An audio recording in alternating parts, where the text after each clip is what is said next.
Welcome back, guys, to another episode of Questbound Reader. Welcome to the Questbound gang. If this is your first time, let it not be your last time.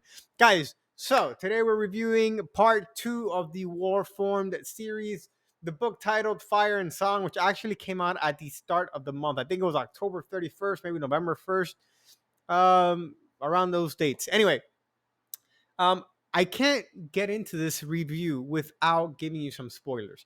So before that, I'm gonna catch you up on what the Iron Prince, which was book one, what that was about. So our main character is this guy named Raiden Ward, and he is a ward of the state. He has been up for adoption. He's been in homes, and he lives he lives like in an orphanage kind of thing, right? He is very weak. He has very diseased body where his ligaments and muscles and stuff like that are failing him and he's growing bones everywhere. Anyway, it's like fibrosis or something like that. He is in a lot of pain and he's very weak. He's just a short, skinny, frail guy. He gets a CAD, which is think of like he gets it's two robotic bands that go on his wrist, and when he calls on them, they transform a part of his body into weapons. So aside from doing this, they better his health, better everything that has to do with his overall health. So his disease slowly but surely starts regressing, and he starts getting better. He also starts getting taller and stronger. Now, um, in the Iron Prince, him and his best friend Viviana, they end up getting into the Institute, which is like one of the more prestigious schools in the galaxy for fighting and for anything that has to do with CAD development, and the ICM or ISCM, which are global tournaments where they fight for fame, for power, for glory, for riches and wealth. Now, Ray, his CAD, every CAD has a ranking from F to S, and from F to A, they go from F0 being the weakest to F8, then D0 to D8, C0 to C8, and so on, or C9, and so on, respectively, until they make it to S, and then from S, it's pawn, rook, or pawn, bishop, knight, rook, queen, king. I think those are the ratings, if I'm not mistaken. Anyway, so he starts in the Galen's Institute because his growth spec, the device's growth spec, is an S tier off the bat, which has never ever been seen before. And in this book, we see all his progress from the Iron Prince, and we see him now getting a lot stronger. They have their first tournament, their first sectionals tournament, where they're fighting as a team. And Ray's CAD Shiro is amazing. I don't know what else another word to describe it. It's nothing like the likes of any other CAD in existence that's been made known to us thus far. And it's really badass. Like he started off with just like these, like, think of like Wolverine claws, and then now he's at the end of this book. And this is where the spoilers start, right? So at the end of this book, he is almost in a full body suit, which is unheard of for anybody his rank. He's gotten his second unique user ability, and it's incredible. It's again nothing that's ever happened to anyone ever in this ranking. His first unique user ability, which is type shift, allowed him to switch from a brawler to a saber, and now he even has the phalanx transformation, which is awesome. So this book was, by all intents and purposes, a great continuation of the first one. I have some problems with it though. Let's give it a rating, right? So for me, the first one, I believe I gave it a 5 out of 5 easily. This one for me, I think, is a 4.5 out of 5, and I'll tell you why. I think I think the biggest issue I had was maybe I don't want to say 4 out of 5, because I did really enjoy it, and I devoured this book in 3 days, and it's 1,050 pages. So I can't say that I didn't enjoy it. I really did enjoy it.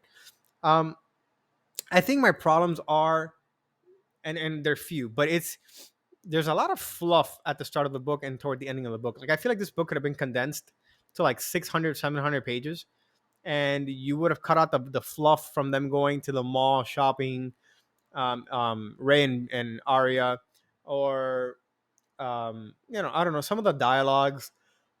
I didn't care for them. Sometimes this book will lead a little to the YA section.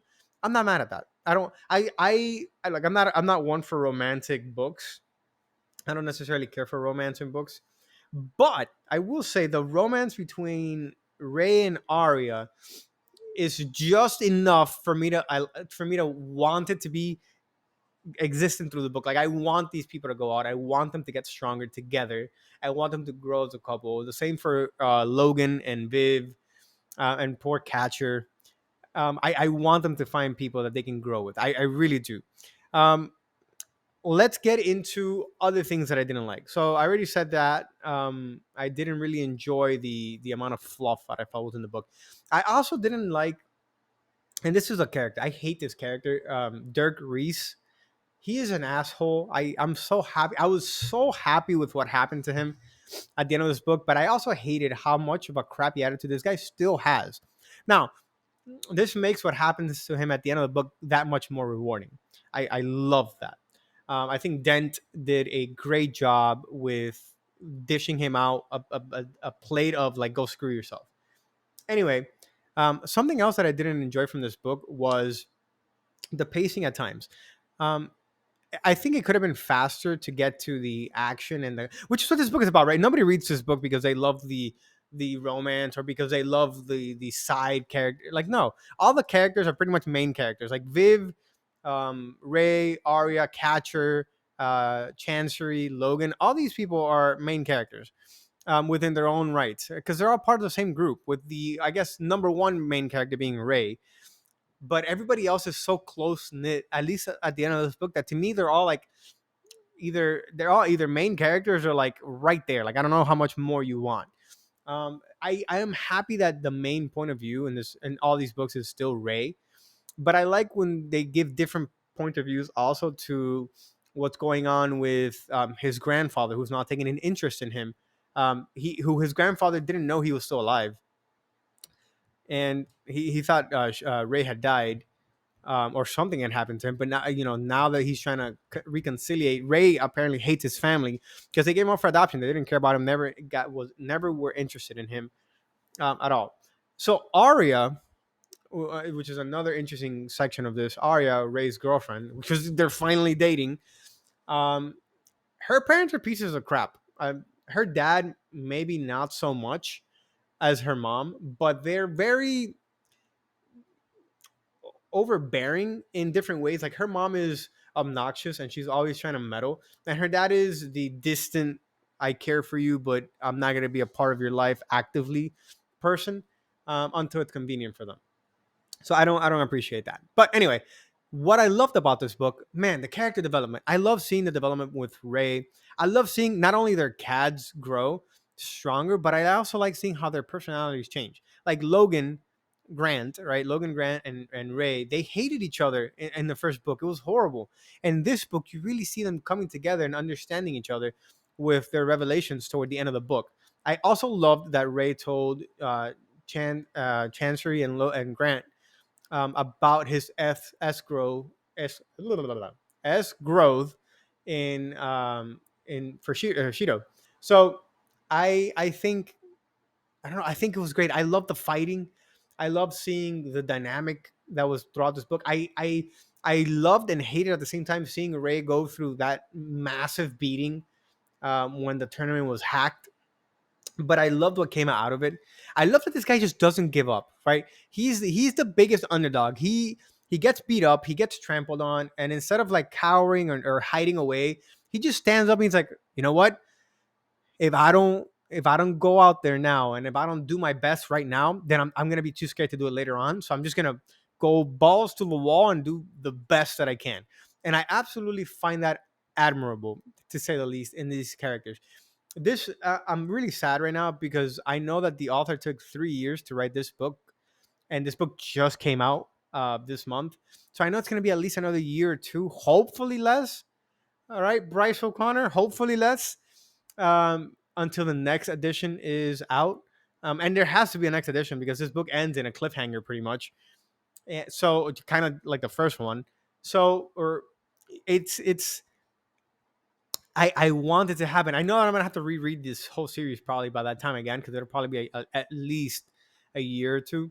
But with all my love, I wish I could, help the author write faster, but at the same time, it's fine, right? I'll wait as long as it's the same quality or higher than this one. And I think, no, this book, the writing style isn't anything great, right? But it's progression fantasy, and progression fantasy is my weak spot. I love progression fantasy. I would read every single progression fantasy you throw out at me or you recommend, and I'll at least give it a shot. I'll read the first book as long as it's decent. Some of them haven't been. I read Into the Labyrinth and it wasn't that great. I just stopped reading it. But this Fire and Song, the Cradle series, man, I love it. I plan on starting. Oh, Dungeon Crawler Carl is also progression fantasy. What else have I read that's progression? I don't know. There's been a lot of books, a lot of manga. So I read a lot of progression fantasy manga. Anyway, if you have any progression fantasy recommendations, feel free to reach out and let me know. I'd love to hear them. But yeah, guys, I highly recommend this book to you guys if you enjoy progression fantasy, if you enjoy an underdog, if you enjoy the bonding of friends. These guys are really good friends with each other, and it's nice to see that they have their backs, no matter what comes their way. So I do really recommend this book. I give it a solid 4.5 stars out of 5. I loved it. Give it a shot. Give The Iron Prince a shot by Bryce O'Connor. And if you finished Fire and Song, let me know what you think. Let me know what you loved, what you hated, what you expected, and let me know what you think of the next book and when it'll be released. Guys, as always, thank you. Stick around. I will see you guys on the next one. Take care.